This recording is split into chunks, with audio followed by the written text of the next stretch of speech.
Berikut tutorial cara penginputan sales order. Yang pertama, kita masuk ke menu penjualan, terus kita pilih sales order. Kemudian kita cari customer yang melakukan transaksi. Misalnya di sini saya cari pelanggan tes 2. Nah, di sini terdapat tunai dan kredit. Jika pelanggan tersebut kredit, maka tunainya diuncentang, tapi jika pelanggan tersebut membeli secara tunai, maka langsung di tunai. Kemudian kita pilih salesman atau sales.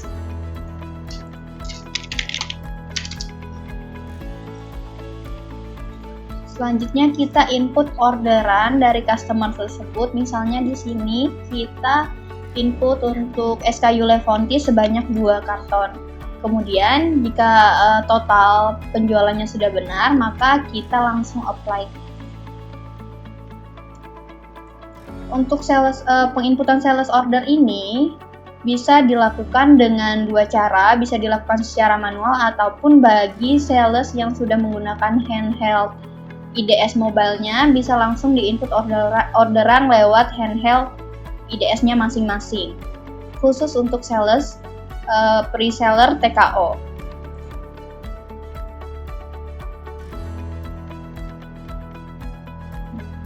Berikut tutorial membuat surat tugas. Setelah semua order dari sales terinput, maka selanjutnya kita membuat surat tugas. Kita klik menu surat tugas, kemudian kita pilih jenis kunjungan. Di sini kita pilih menu delivery atau pengiriman. Kemudian kita cari driver yang membawa orderan tersebut.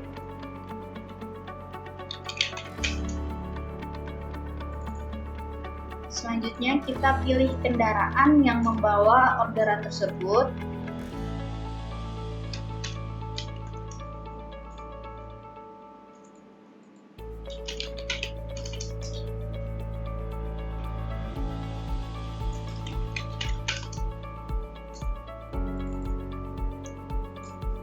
Selanjutnya kita pilih helper.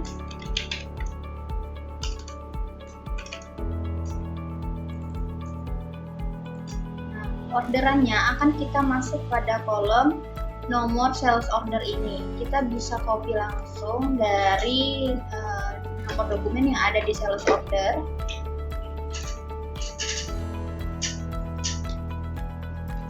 Di sini kita bisa cari juga di bagian seperti sini. Kemudian kita cari nama pelanggan yang telah kita input tadi. Misalnya di sini saya hapus terlebih dahulu. Dan kita bisa cari juga dari sini pelanggan S.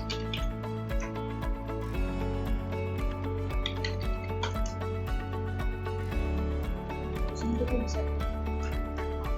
Selanjutnya di sini juga kita bisa mengambil orderan yang berasal dari inputan handheld mobile TKO.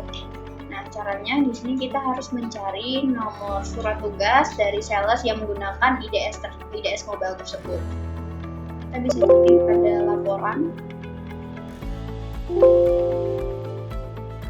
Yang di sini ada laporan handheld, kemudian kita masuk ke laporan pemakaian handheld pada hari ini, misalnya.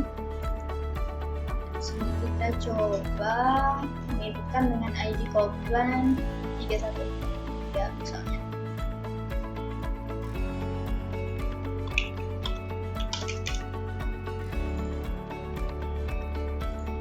Klik masukkan SO, maka di sini akan muncul orderan yang telah diinputkan oleh sales di handheldnya masing-masing. Ini saya hapus saja karena saya hanya akan menggunakan satu SO. Setelah itu, setelah semua orderan yang dibawa oleh driver tersebut terinput semuanya, maka kita langsung klik apply.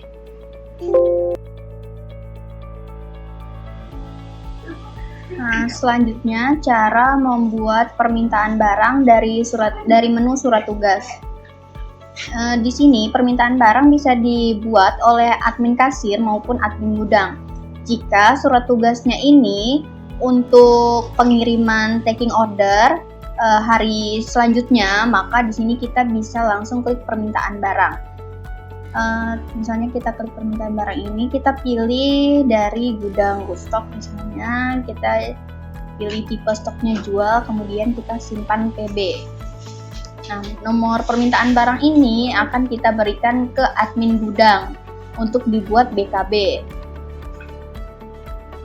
Dari permintaan barang ini akan ditotal secara otomatis orderan-orderan yang terdapat di surat tugas ini, Lefonti misalnya sebanyak 10, secara otomatis akan terbentuk permintaan barang sesuai orderannya.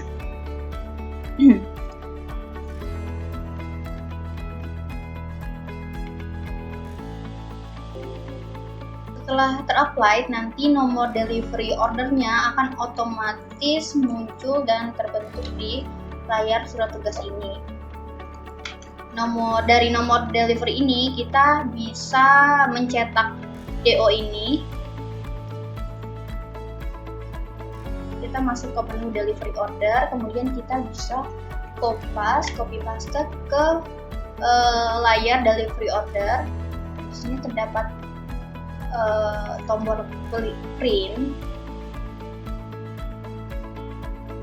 Kita pilih saja nota DO preseller. Ini bedanya nota DO preseller dengan nota DO dasar, yaitu jika nota DO dasar DO yaitu DO yang telah kita edit di sini. Misalnya saya mengedit kuantitinya di sini jadi 1, kemudian kita draft ulang, maka nanti printnya itu harus menggunakan print nota DO dasar. Tapi jika DO-nya belum teredit sama sekali, maka saya pilih nota DO preseller. Kemudian di sini kita pilih printer dot metric kita masing-masing, kemudian klik print. Gitu. Nah, selain dari cetak DO menggunakan layar delivery order, kita juga bisa cetak delivery order secara massal. Misalnya saya contohkan di sini. Kita cari surat tugasnya.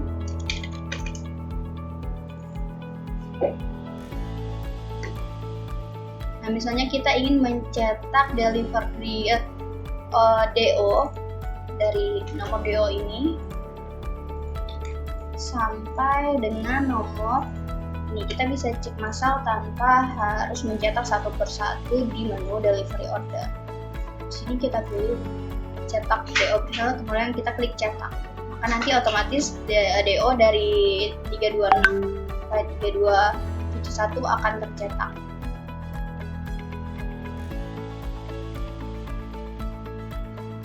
Selanjutnya, setelah surat tugas dan semua DO tercetak, maka kita harus memverifikasi apakah orderan tersebut terkirim atau tidak. Di sini terdapat 2 cara. Yang pertama, bagi depo yang telah menggunakan handheld delivery-nya masing-masing, dapat terverifikasi melalui aplikasi tersebut. Namun jika depo belum menggunakan handheld delivery, maka admin kasir harus melakukan draft ulang secara manual. Di sini kita harus kita misalnya kopas delivery order, kita masuk menu delivery order, kemudian kita draft ulang. Ini tujuan draft ulang agar masuk ke dalam settlement. Sebelumnya di layar settlement belum muncul orderan-orderan tersebut karena belum diverifikasi. Misalnya di sini jika kita sudah draft ulang atau kita verifikasi, maka setelah di-refresh akan muncul orderan tersebut ke settlement. Nah, di sini terdapat 1 orderan Lefonti, ada driver atas nama Dedi.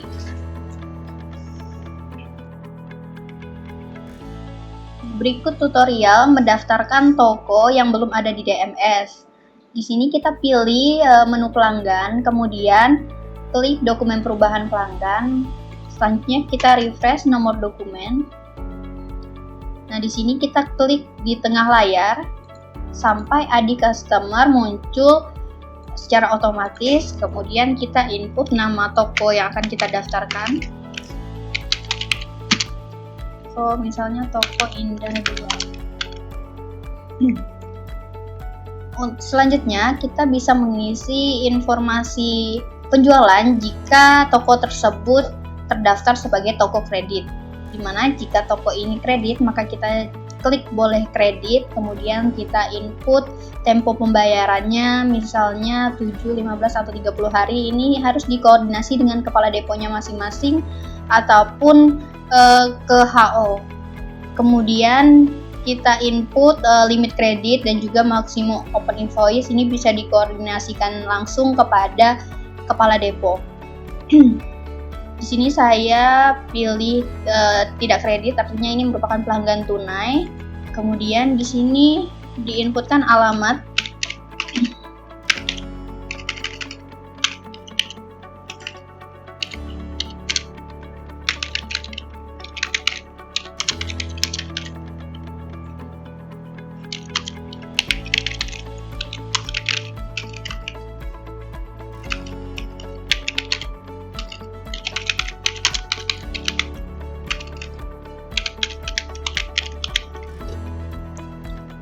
Kita pilih provinsi, kita input kota, kecamatan, dan juga kelurahannya.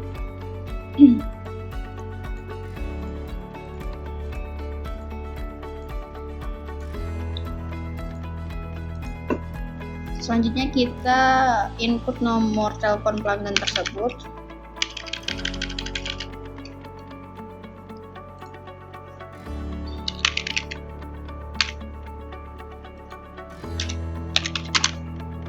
Nah, kita harus memasukkan koordinat dari toko tersebut. Pastikan penginputan longitude dan latitude-nya sesuai dengan format seperti contoh di kanannya. Kita sesuaikan dengan alamat toko Indah.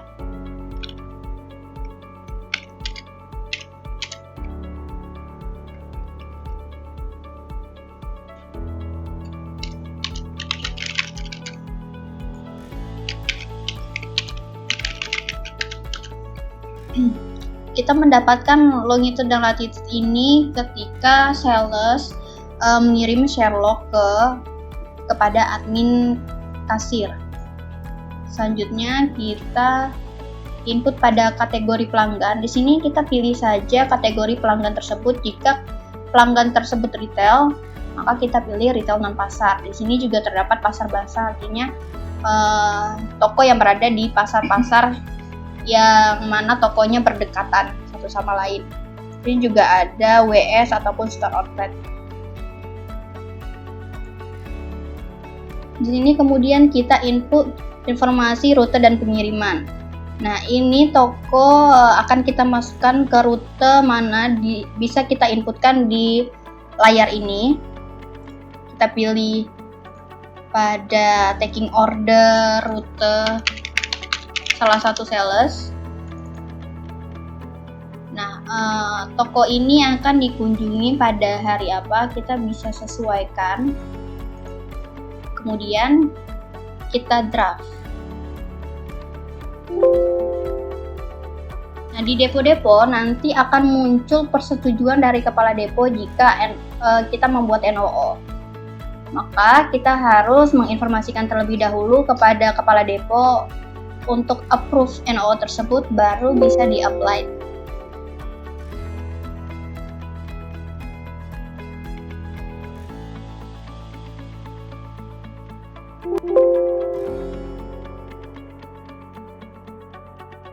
Selanjutnya, bagaimana cara kita mengedit toko? Misalnya terdapat toko yang dimana datanya itu salah. Jadi kita masuk ke menu dokumen perubahan pelanggan, kemudian kita klik tombol search.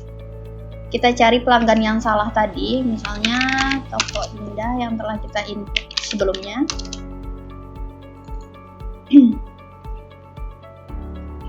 Tunggu sampai nama toko muncul. Nah, kemudian kita bisa mengganti data yang ada di layar ini.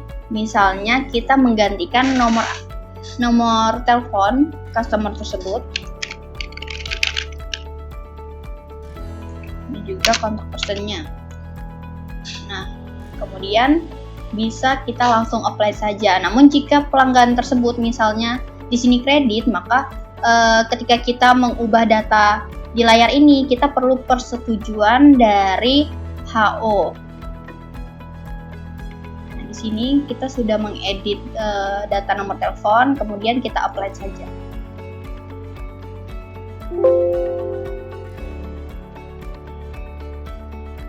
Berikut tutorial melakukan pelunasan piutang.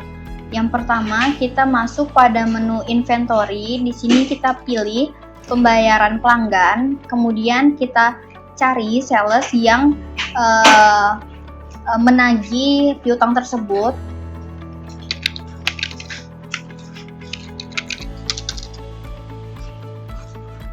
Kemudian kita input total pelunasan piutang tersebut.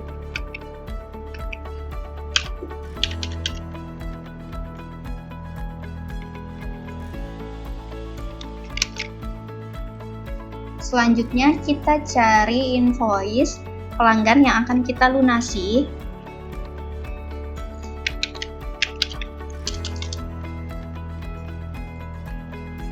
Nah, di sini kita akan melunaskan pelanggan Aisyah misalnya.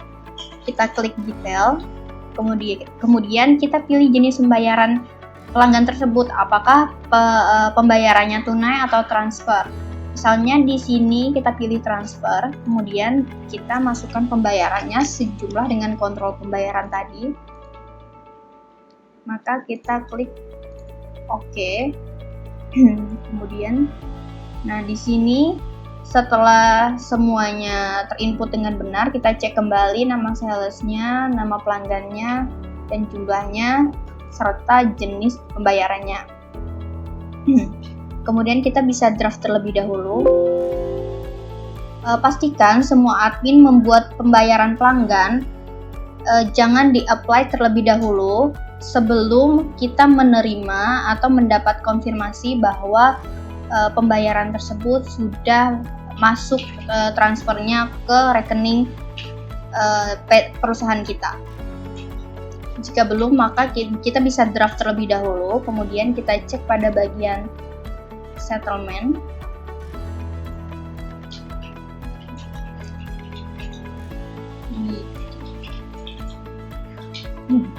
Nah, di sini akan muncul pembayaran pelanggan yang telah kita inputkan. Setelah kita menginput pembayaran pelanggan, di sini kita harus membuat bukti terima uang.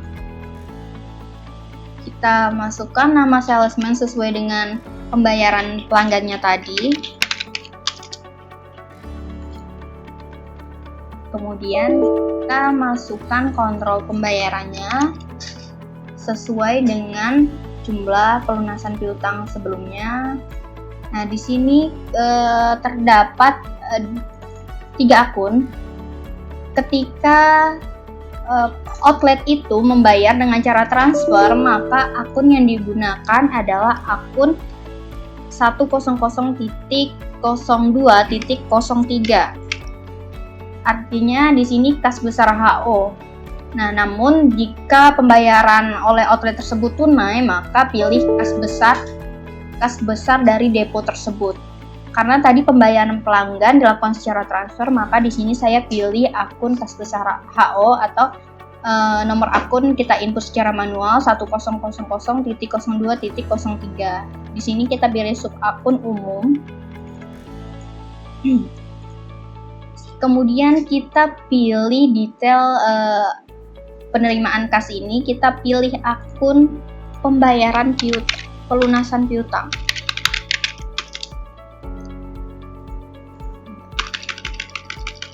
Kita cari akun piutang, penagihan piutang. Kemudian kita cari sub akunnya umum. Nah, kita masukkan untuk nilainya itu sesuai dengan kontrol pembayarannya juga.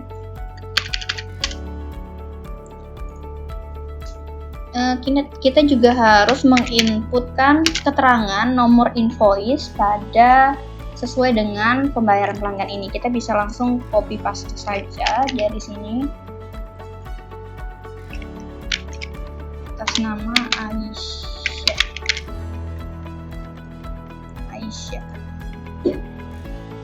Selanjutnya kita draft kembali.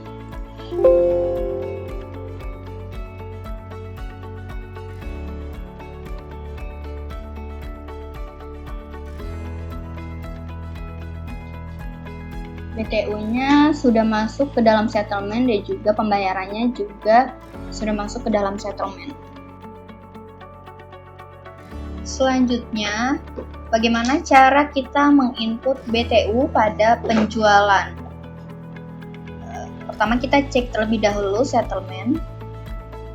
Nah, misalnya pada sore hari driver atas nama Sodikin ini sudah sampai ke depo dan akan menyetorkan uang, pastikan terlebih dahulu di bagian operasional dan in-out ini harus settle.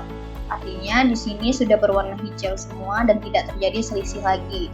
Maka di sini barulah kita bisa BTU dan kita harus konfirmasi kepada drivernya untuk melakukan setoran sebanyak misalnya 3.094.500 ini. Kemudian kita masuk ke BTU, kita bersihkan dulu, kemudian kita pilih salesman sesuai dengan nama driver yang ada di settlement.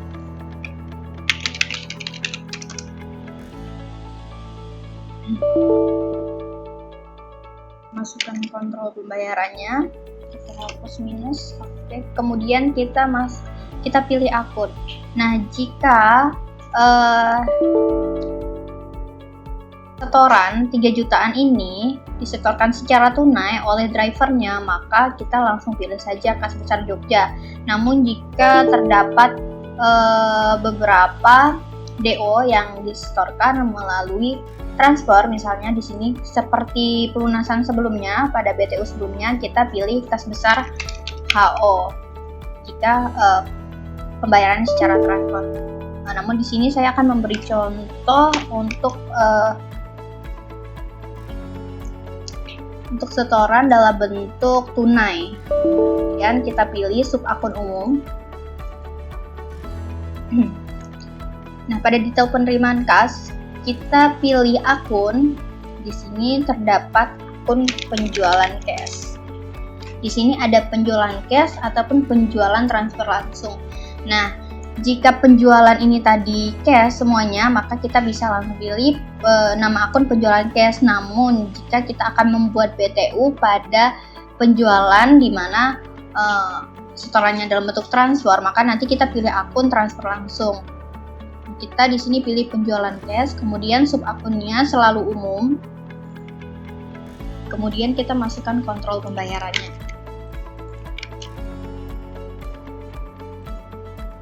Selanjutnya kita draft terlebih dahulu. Kita cek pada bagian settlement. Makanya di sini akan berwarna hijau, artinya sudah settle. Berikut langkah yang bisa digunakan untuk driver selanjutnya. Berikut tutorial untuk pengecekan settlement.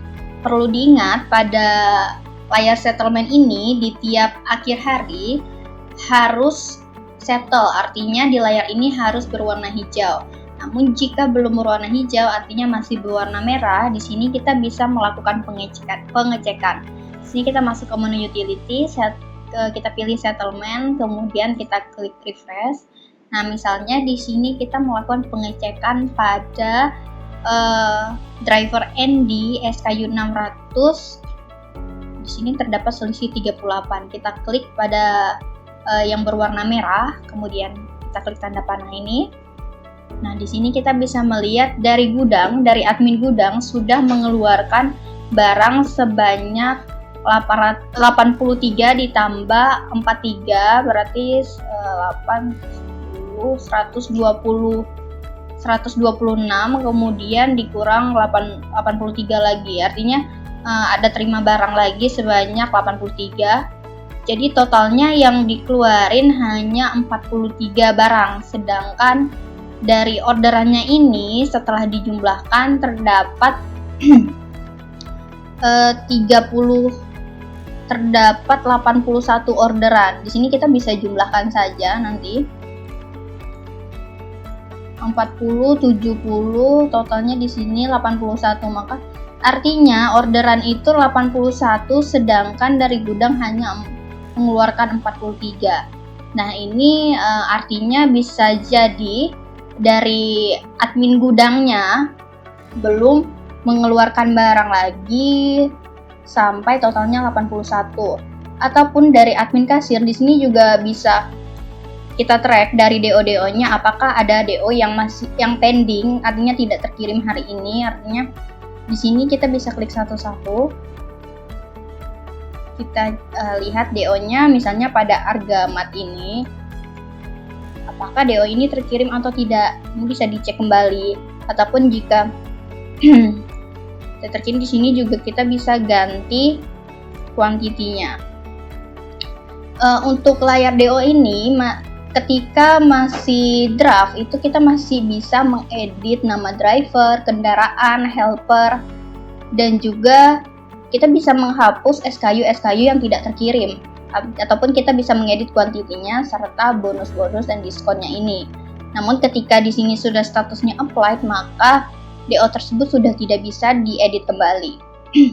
Namun pada SKU ini, ketika misalnya dari 20 cup awalnya 2 kuantitinya, maka akan kita ubah menjadi 3, itu tidak bisa. Kita hanya bisa mengubahnya ketika SKU-nya di bawah dari sebelumnya. Nah, untuk pengecekan settlement ini harus berkoordinasi dengan admin gudangnya.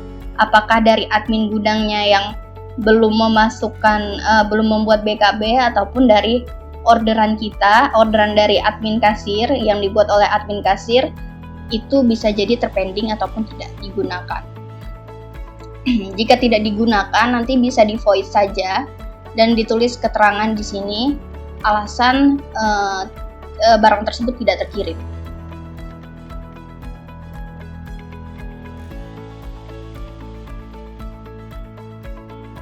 Berikut tutorial ketika admin kasir salah menginputkan sales order.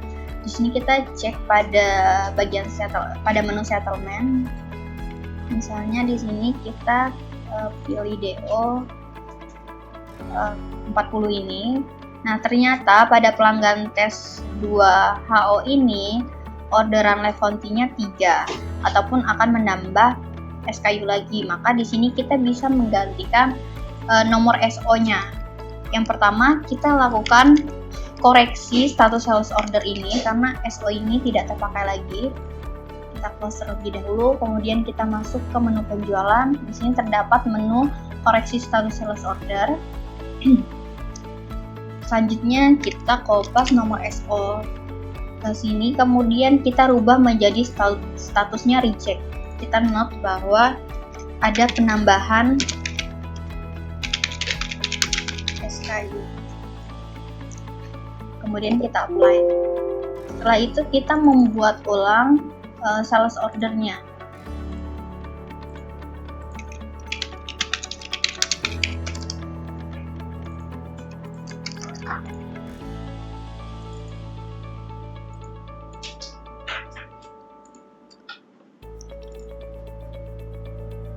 Kita cari salesman-nya sesuai dengan salesman tadi.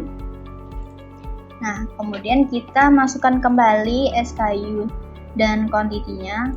Misalnya di sini penambahannya menjadi 3 dan ada penambahan lagi untuk 1.500 misalnya 1. Setelah itu kita apply.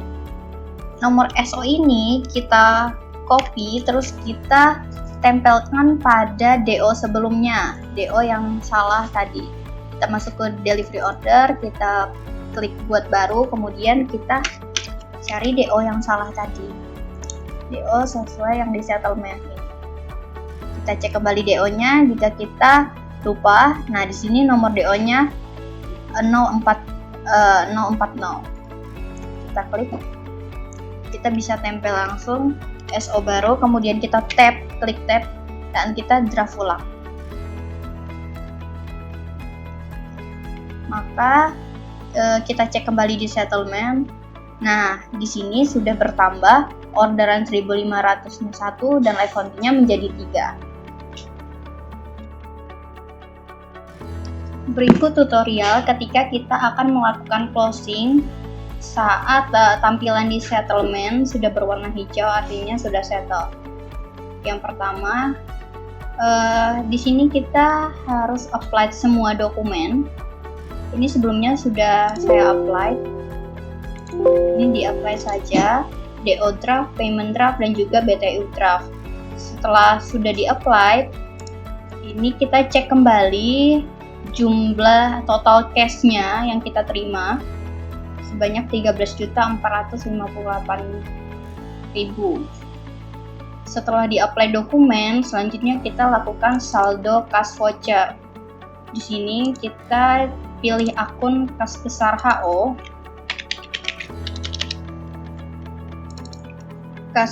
Ini kita pilih kas besar depo Jogja. Misalnya ini saya akan melakukan closing pada depo Jogja, kemudian pilih sub akun umum, kemudian kita refresh. Kita cek kembali total debit atau cash yang kita terima hari ini, yaitu 12.644.500. Ketika sudah sesuai, nanti kita lakukan voucher. Kita klik voucher di bawah sini, kita klik yes. Setelah di voucher, sebelum kita melakukan closing atau tutup buku, kita cek kembali pada bagian laporan applied reporting. Di sini kita cek kas rekap. Pada hari ini kita filter terlebih dahulu. Jika kita ingin melihat pada tanggal hari ini itu tanggal 12, maka sampai dengan tanggal 13. Kemudian kita cari depo Jogja. Nah, di sini kita cek kembali untuk akunnya penjualan transfer ada 813.500, kemudian ada tagihan piutang 2.104.000, selanjutnya juga ada cash 10.540.500. Setelah kita mengecek kas atau pemasukan penghasilan hari ini, kemudian kita cek penjualan hari ini. Masuk pada rekap penjualan per SKU new, kemudian kita filter sama seperti tadi. Kemudian kita pilih depo Jogja misalnya. Nah, di sini kita bisa mengecek untuk kredit dan tunainya. Di atas ini terdapat penjualan kredit beserta SKU dan juga jumlahnya serta bonusnya. Ini bisa dicek kembali serta amount-nya. Kemudian untuk tunainya juga bisa dicek ulang SKU, quantity, dan juga bonus serta amount-nya. Ketika semuanya sudah sesuai, maka kita bisa melakukan tutup buku. Kita centang semuanya, pastikan tanggal hari ini, kemudian nanti kita apply.